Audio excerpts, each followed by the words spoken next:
kalal pathu mi ten noling husit ma se pakal zeang atu a chuan thang thar chiao zat ral thleng puin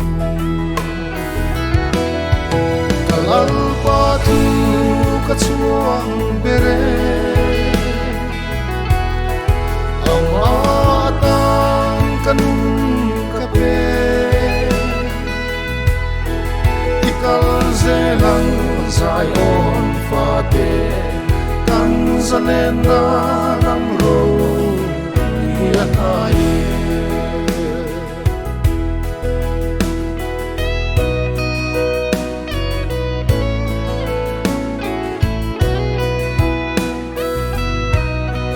kasa puilong nalpa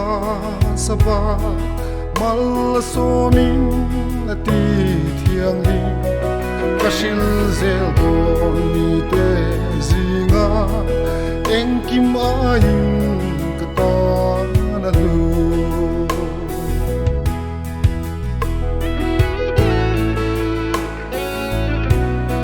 kasa puilong kalpa da khovelin holin hai ma se kata na lu kalal pathu adan zomin ka o zera kalal pathu ka chuang bere amatan kanun kape ikal zelang zayon fate kan zalena ram ro ya ai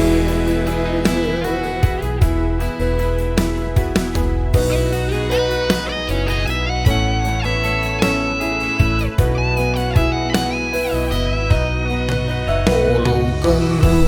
lalpa faking isual te tam le ma se kan kong shuai tu ani kong ai na kong hon la ani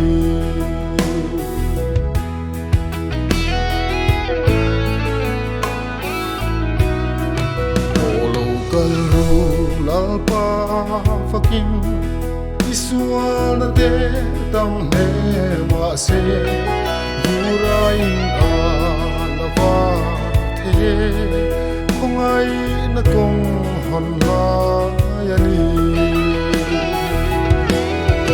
kalal pathu ka chuang bere